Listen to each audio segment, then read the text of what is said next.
Hello and welcome to जेनिक जेई study current affairs के इस एपिसोड में आप सबका स्वागत है। जैसा आप यहां पे देख पा रहे होंगे यूयू यानी कि ईयू टेम्पररी प्रोटेक्शन डायरेक्टिव के बारे में आज हम आपसे यहां बात करने वाले हैं कि यूरोपीय यूनियन ने अभी at present temporary protection directive जारी किया है। जो हालात अभी यूरोप में डेवलप हो चुके हैं रशिया यूक्रेन कॉन्फ्लिक्ट की वजह से, वहां पे यूरोपीय यूनियन ने आज ये फैसला लिया है कि टेम्पररी प्रोटेक्शन डायरेक्टिव हम लोग जारी कर रहे हैं और उसमें क्या क्या ऑब्लिगेशंस होंगे कंट्री पे और यूरोपीय यूनियंस के जो मेंबर हैं उनके ऊपर इसका क्या असर पड़ेगा, इसके बारे में हम आज जानने वाले हैं। अगर आप यहां पे देख रहे होंगे,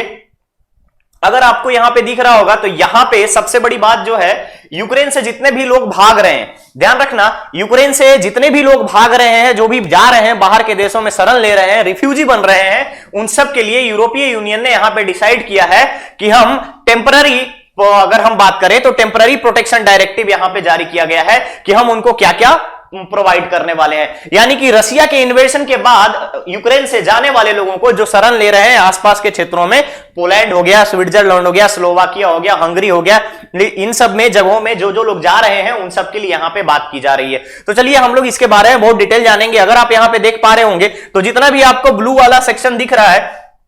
जितना भी आपको ब्लू सेक्शन दिख रहा है, ये सब के सब यूरोपीय यूनियन के मेंबर है, यूरोपीय यूनियंस के मेंबर है। यूरोपीय यूनियन की स्थापना के बारे में अगर हम आपसे बात करें तो 1993 में नवंबर में हुआ था और नवंबर में यूरोपीय यूनियन का मेन पर्पस था कि इकोनॉमिक और पॉलिटिकल स्ट्रेंथ प्रोवाइड करना ही इसका मेन पर्पस था। यानी ऑब्जेक्टिव की अगर हम बात करें तो इन सारे देशों के बारे में, जो भी यूरोप में बिलोंग करते हैं, इन सबको एक इकोनॉमिक और पॉलिटिकल स्ट्रक्चर और पॉलिटिकल सिनारियो प्रोवाइड करने के लिए इसका गठन हुआ था 1993 में। तो देख रहे होंगे अगर आप, तो अभी प्रेजेंट रशिया और यूक्रेन का बड़ा टेंशन चल रहा है, जैसा कि आपको ऑलरेडी मैंने एक वीडियो में बता रखा है कि किस तरीके से रशिया ने यहां पे यूनाइटेड नेशन के आर्टिकल 7 को यूज करते हुए यहां पे इन्वेजन स्टार्ट किया है। तो चलिए उसके बारे में आप वीडियो देख लीजिएगा। सबसे पहले हमें जानना यहां पे यह है कि टेम्पररी प्रोटेक्शन एक्चुअली है क्या। तो ध्यान रखिएगा गाइस,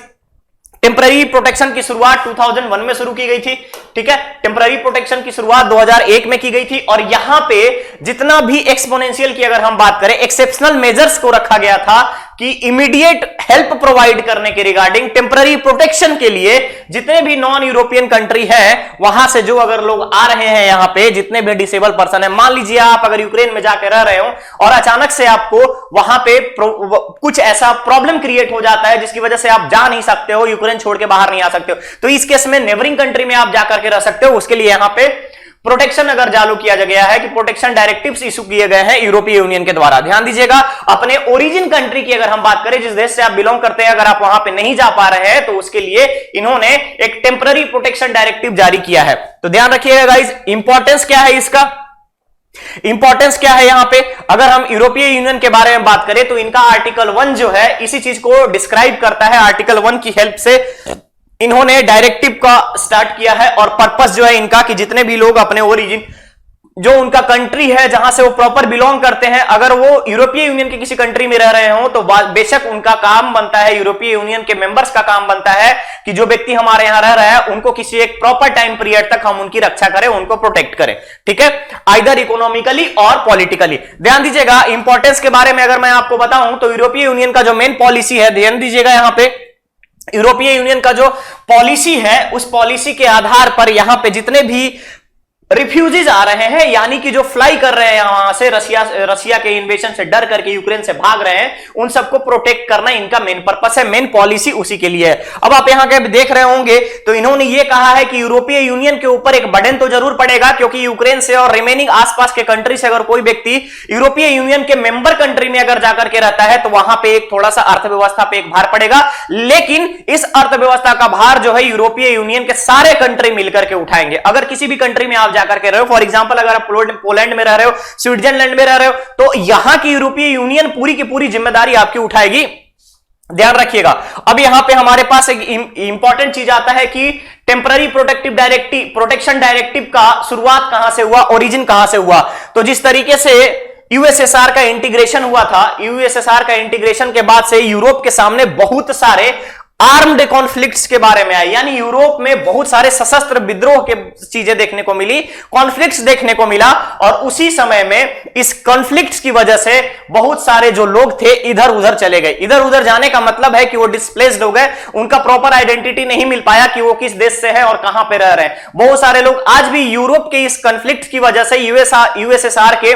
डिसोल्यूशन की वजह से बहुत सारे लोगों को विदाउट आइडेंटिटी कहीं ना कहीं रिफ्यूजी के रूप में जीना पड़ रहा है। इसलिए यहां पे टेम्पोररी प्रोटेक्शन डायरेक्टिव की शुरुआत 2001 में की गई थी, 91 के सोवियत विघटन के बाद से। ध्यान रखिएगा इस चीज को कि जितने भी डिस्प्लेस्ड पर्सन हैं उन सबको एक प्रॉपर यहां पे प्रॉपर सुविधा दिया जाए, इकोनॉमिक और पॉलिटिकल के साथ साथ उनके किस तरीके से जीवन में अच्छी चीजें आ सकती हैं, कहने का मतलब है सर्वाइवल किस तरीके से हो सकता है उनका, इसके लिए टेम्पररी प्रोटेक्शन डायरेक्टिव जारी किया गया था।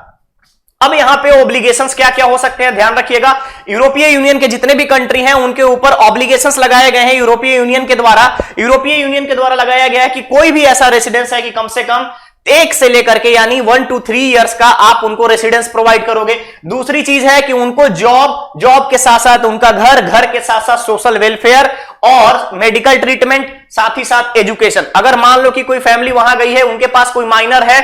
4 साल का, 5 साल का, 7 साल का बच्चा है, तो उसको पढ़ाने के लिए शिक्षा का अवसर भी यूरोपीय यूनियन को दिया जाएगा। ये यूरोपीय यूनियन के जितने भी कंट्री मेंबर हैं, मेंबर कंट्री जितने भी हैं, सबके ऊपर ऑब्लिगेशन है। दूसरी चीज के बारे में अगर हम बात करें आपसे,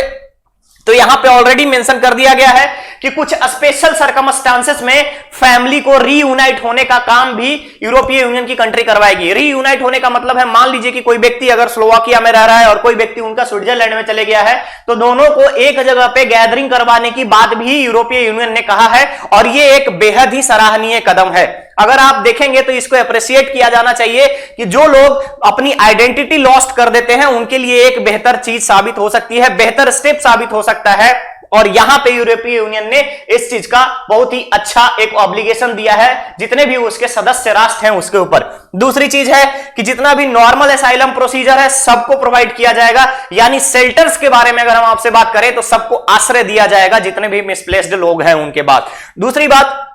यूक्रेन की जो हालात है, अभी यूक्रेन की हालात के लिए अगर हम ये तो कहेंगे कि कौन जिम्मेदार है, आप हर कोई यहां पे जान चुका है कि रीजन क्या है। आज यूएसए के इस सिचुएशन से, यानी कहने का मतलब है कि महत्वाकांक्षाओं ने यूक्रेन को रसिया के भेंट चढ़ा दिया। सिंपली आप समझिएगा, आज यूक्रेन की इस हालत के लिए जिम्मेदार अगर कोई दूसरा है तो वो है यूएसए, और इन लोगों ने ही बर्बाद कर दिया। क्योंकि यूरोपीय यूनियन काफी हद तक एक ही लेवल तक उनका हेल्प किया और एक ही मेन पर्पस था, और रसिया को इससे कोई प्रॉब्लम नहीं थी कि यूरोपीय यूनियन में शामिल हो। उनकी सबसे बड़ी प्रॉब्लम थी रसिया को कि नाटो में शामिल नहीं होना चाहिए, जो कि अमेरिका ने भेंट चढ़ा दी, यानी बलि चढ़ा दिया रसिया के यूक्रेन को, और यही हालात अभी टेंशन का कारण बना हुआ है। अपडेट आपको हमेशा मिलता रहेगा, आप वीडियो देख सकते हैं चैनल पे। तो चलिए, ये चीज तो आप समझ गए कि टीडीपी क्या है, यानी कि